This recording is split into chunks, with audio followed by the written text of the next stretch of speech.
Hey everyone, this is Elena. If you're new here, which you probably are because I'm new to YouTube, so hi. um, Today I'm going to be talking about the books that I have read so far in 2024. I'm going to be ranking them from worst to best. But just a little caveat. I have not read any bad books this year, so honestly, this is going to be a pretty positive review. We're going to go quickly over my reading goals since this is a newer channel. I was not here at the beginning of 2024. So we are going to talk about what my goals are. So my goal is to read 25 books this year. I know, gasp, I know what you're thinking. I have friends that read 25 books in 1 month period, and this whole girl wants to read 25 in a year. Disgraceful. How does she call herself a reader? Well, I'm here to tell you that I am a dyslexic ADHDer, and I'm not always the most focused or fastest reader ever, which, you can still read 10, 20 books in a year and not have ADHD or dyslexia and still call that a win. I don't really think being a good reader is really determined by how many books you read in a year. You can just have fun, and that's okay. Yeah, I am going to college this fall, summer. I was going to say summer, and then I was going to say spring, but now I'm going to college this fall, and so I thought, hey, perfect time to read more books, right? Because it's not like I'm going to be busy or anything. Yeah, yep, I know. I know what you're thinking. It's a bit ironic. Okay, well, I read 11 books this year, which is good for me. Good for me so far. And Storygraph says I'm one book behind schedule, and Goodreads says I'm on track. So I call that a freaking win, because usually I'm about 3 to 4 books behind schedule. Sometimes I'm a few books ahead of schedule, but then it just, yeah, you know what I'm talking about. And now we are going to start with my ranking. So at number 11 is Bloom by Kevin Panetta. Honestly, good book. Graphic novel is cute about two boys falling in love. The main character works at a bakery with his dad and his mom. It's like the family store, family business, and he hates it so much. All he wants is to quit and join a band and move to New York City and live the life. Until this other boy, who's only in town for the summer, mind you. He's only in town for the summer. He comes and he's like, shit, I need to find a job. So he finds a job at the bakery because he loves baking. I'm sure you can kind of see where this is going. Yep, they fall in love. I liked the messages about love and family in this book, but honestly, it was kind of boring. I gave it 3 out of 5 stars. Little confusing, little boring. Overall, good. I liked the art in it. It was probably my favorite part. My girlfriend also lended me this book, and so that made me like it more. So I suppose I'm a bit biased. Next up is The Love Hypothesis by Ali Hazelwood, coming in at number 10. This is about Olive, a PhD candidate who starts working at a prestigious college. I think it was Stanford. I really don't remember. So let me know. Let me know if you remember. And she isn't interested in love at all. She's like, not my thing. I'm here to work on my research, which is actually really cool. She's researching, trying to find ways on how to identify pancreatic cancer before it gets very deadly, supposedly, because pancreatic cancer it's hard to detect. And so that's what she's working on, and that was so cool. I wanted more of that. I wanted more of STEM PhD girly power. Yay. Um Honestly, I didn't care so much for the love interest. He was the tall, dark, and brooding kind of a guy. Literally mentioned he was towering above her, every few pages. Didn't hate the writing. It was cool. Didn't hate the characters necessarily. I thought it was pretty good. It just wasn't exactly what I wanted from a book with a STEM focused main character, especially a woman who's STEM focused. I wish that would have been a bit more prominent in the story. And I also do have a question for Miss Ali Hazelwood. Is Olive supposed to be queer? because throughout the book she mentions, especially at the beginning, that she's not interested in love. She like never has a crush on someone, like ever. She has to really really get to know someone, be close to them before she can form a crush, before she can have any romantic or intimate relations with them. And that kind of makes me wonder if maybe she's like on the spectrum of like aro or ace. I know not everyone identifies with like queer terminology like that, and they're just like, this is just who I am. And I get that, like, totally get that. I just would have liked if it was talked about just a little bit, even just like if it was just explored, just a teeny bit, just acknowledged. But overall, decent book. Recommend it for someone who likes romance books, who likes fake dating, who isn't turned off by a tall, dark, brooding kind of a dude. So next up is Home by Toni Morrison at number 9. This, you will see, is a bit different for me. Out of my romance books and queer books and fantasy books on this list, Home by Toni Morrison's a little different. This is about a Vietnam War vet who wakes up in a facility not knowing where he is or how he got there, but he does know one thing. Something bad happened to him. Something went wrong, and that's why he's here. He's Black, and he's heard about stories about how Black and injured or mentally ill soldiers have gone missing from institutions like the one where he's at, and so he knows he needs to escape. He needs to get out. And it's also about his sister who recently moved to Georgia and starts working for this white private doctor.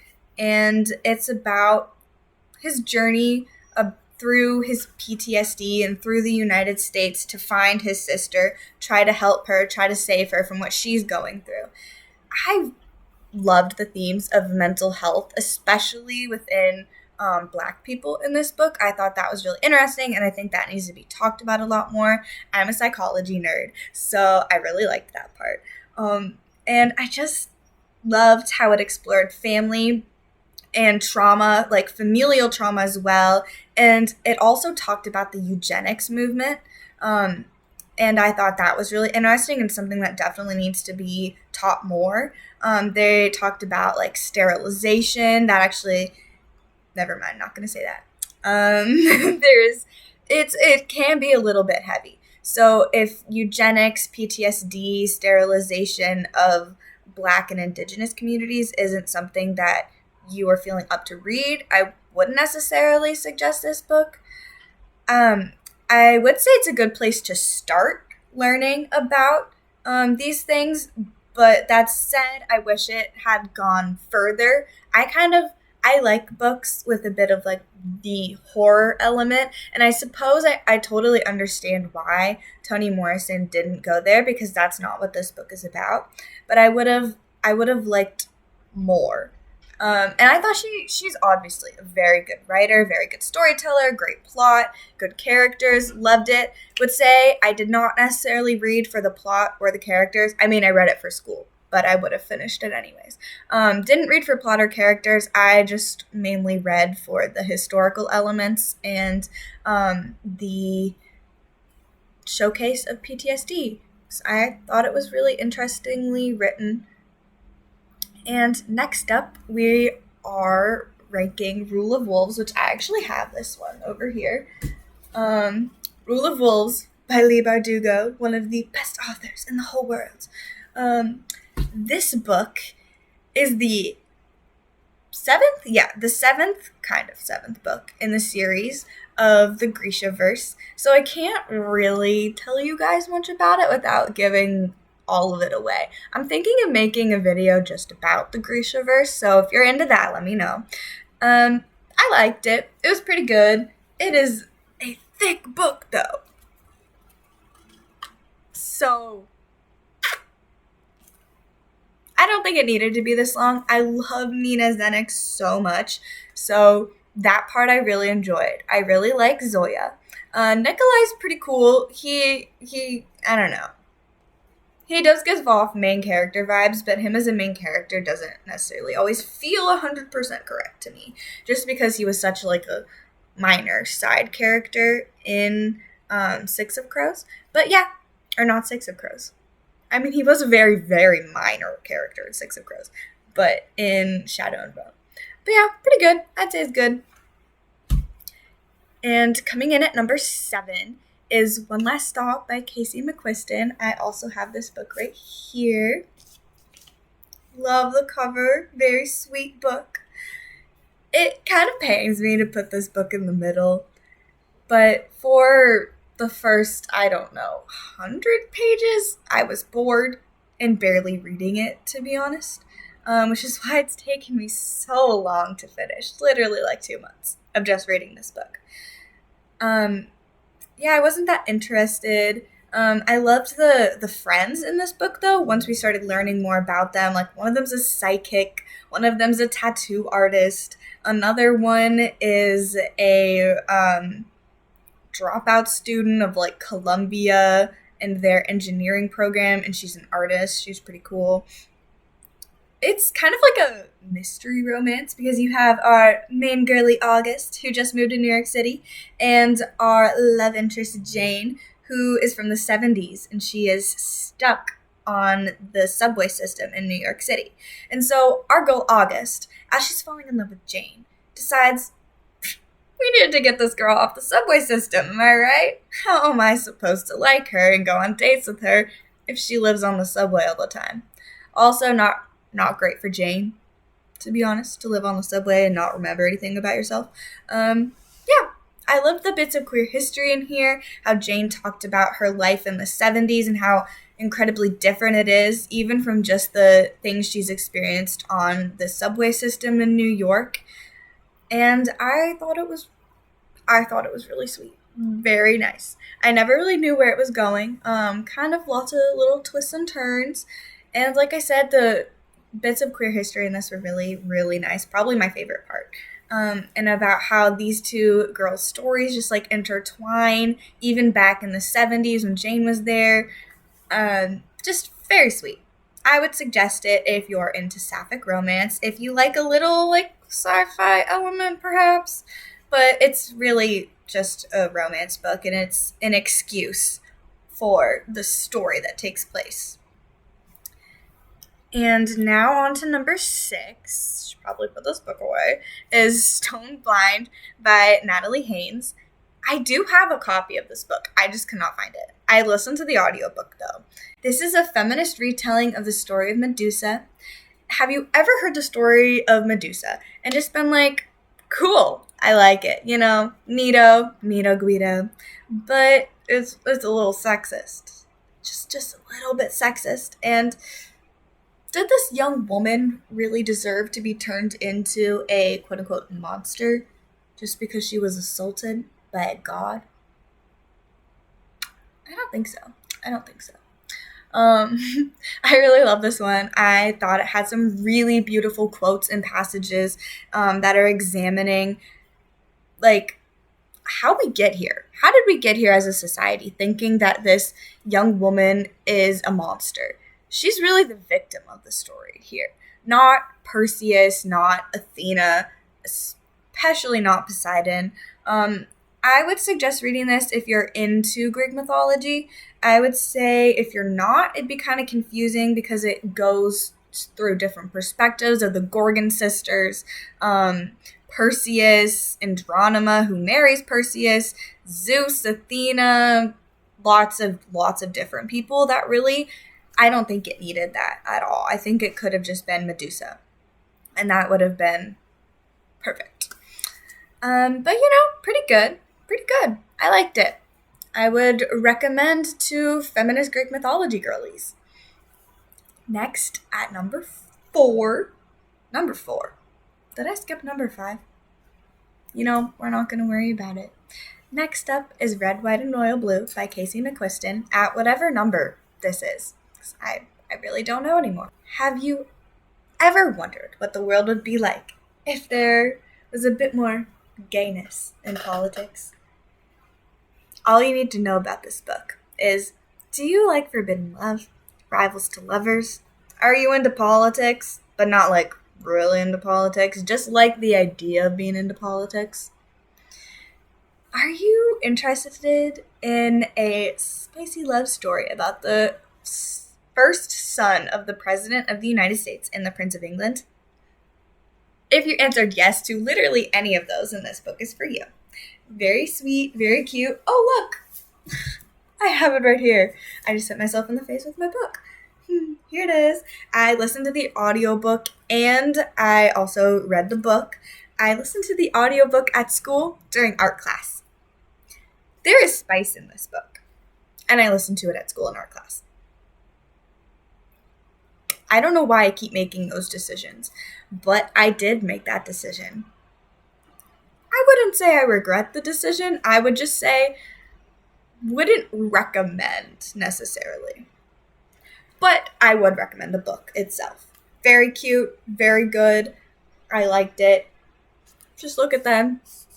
Two little sassy boys. Okay. On to number 3, Cleat Cute by Meryl Wilsner. I don't even know what to say about this book. I listened to the audiobook again on the way driving to my internship. I listened to the audiobook. It was like an hour drive there and back, so kind of miserable. But the audiobook made me live, let me tell you.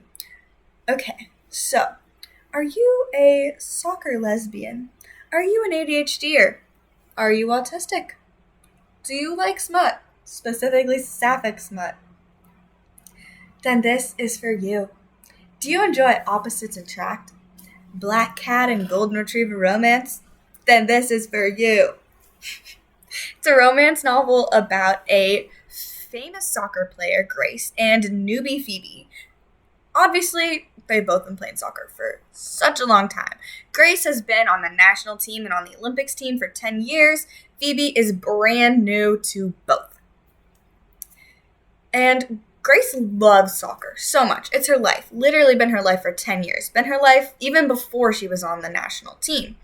She's just not a fan of what comes with being a famous soccer player. Phoebe, on the other hand, loves everything about soccer. She loves playing the game. She loves the interviews. She loves signing autographs. She likes being the one that young girls look up to. But can they make this romance work? Is their casual fling gonna end in love or in heartbreak?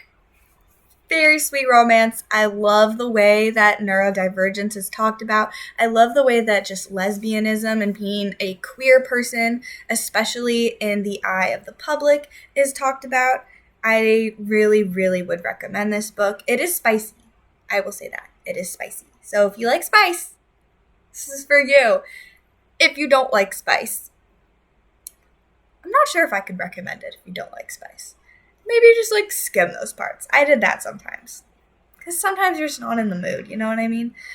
But yeah, very good book. Highly recommend. Okay, at number 2 is Heartstopper. I read 3, 4, and 5. So if you don't know what Heartstopper is, have you been living under a freaking rock for the past 3 years? Are you even online? That's my question. Okay, no, but really, if you don't know what this is about, it's about 2 English boys. One is openly gay in high school. He is a 10th grader. And the other one is 110 million% straight. Right? Right? No, he's not straight. Spoiler alert, they fall in love. So this book is just pure queer joy. It is a lot of fluff, but it's also unlike other queer-focused stories because it's not just focused on trauma that queer people face. It talks about trauma, but it really has the air of resilience in it. And not just that, but also just what love and friendship, especially friendship and family, can really bring you through. And it's really just about being queer and happy. And it's really sweet. And it has something for everyone in this book. Because our main boy, Charlie, is gay. And then his love interest, Nick, is bi. And we have a trans girly. We also have an ally. We have 2 lesbian queens. And, at least in the show. In the show, we get some aro ace representation. Not so much in the book. but it's very sweet, and I highly recommend. Highly, highly, highly. It's also a graphic novel. Oh, look, I also have it right here. I'm not doing a very good job of this, am I? It also matches my walls. Oh my god, look at that. It was meant to be. But the art is just so sweet. Let me see. I think the back page has like really cute art. If I can find it. Oh yeah, here we go, guys. Are you ready? Are you ready? Oh, so cute with the dog and everything. Anyways, Alice Oseman, guys. Alice Oseman. Gotta read them. Anyways, that was Heartstopper. I could make a whole video just about my love for Heartstopper. I could also make a whole video about how Heartstopper came into my life through my girlfriend. That would be so fun. Okay, anyways, I'd have to ask her though. Anywho, on to our number one book of the year. So far, anyways. Can you guess? Any guesses? Put them in the comments below. I don't know, you probably don't know. That's okay. I don't expect anyone to. It is The Very Secret Society of Irregular Witches by Sangu Mandana. This is the epitome of cozy fantasy and found family. So cute, so amazing. If you like the idea of witchy potion making in a hidden forest manor where you finally find what it means to have a true family, to have true friends, this is for you. This is for you. So cute. And look, it's short. It's short. I love it. Oh my god. Amazing. So I feel like this book just feels like a hug, really. It just feels like a hug in the form of a book. And if you don't want that, what are you doing watching my videos? Because a hug in a book is the goal. It is the goal. Anyways, now that we have that out of the way, I feel like this book is perfect for people who have ever felt kind of like lonely in a crowd of people, ever felt homesick when you're at home. It's about a woman. She's in like her late 20s, early 30s. She's never really had a home because witches aren't allowed to be friends with each other. They're not allowed to really see each other for fear of what their magic will do in close proximity to other witches. And it's about her. And she started this TikTok page where she talks about being a witch. Obviously, people think it's fake. And then one day, this older gentleman comes across and he's like, real witch. She's a real witch. And so he DMs her and is like, hey girl, I know you're a witch. Would you like to perhaps come and teach 3 young witches at the manor that I work at? Would you like to teach them how to be witches? And she's like, sure, why not? I'm bored anyways. There's more to it than that. And she goes to this house and she lives there, teaches these young witches how to use their magic. She falls in love with someone. There's a grumpy librarian man. There are 2 gay men in this book. One of them is a gardener. Honestly, not really sure what the other one does. He's just kind of there, but he's a lovely character. And then there's Lucy, who is kind of just like the house manager lady. Pretty great. Loved it. I loved it so much. Very sweet. Basically, if the cover of this book, if you're like, the cover, hell yeah, I want to read that, then you'll like it. It's basically just what happens on this. I love the magic in this book, the potion making, the pond, the gathering of like potion-y elements. I'm not sure if that makes sense, but she goes out into the forest and gathers like plants and things like that, and she stays up all night to gather full moon dust or liquid, or I don't exactly remember, but it's so sweet and highly recommend. Very good book. And that is it. I am hoping that I will read some more good books by the end of this year. Fingers crossed, guys. Fingers crossed. And I'm also hoping to get to my 25 book goal. If you've read any of these books and want to talk about them, please comment below.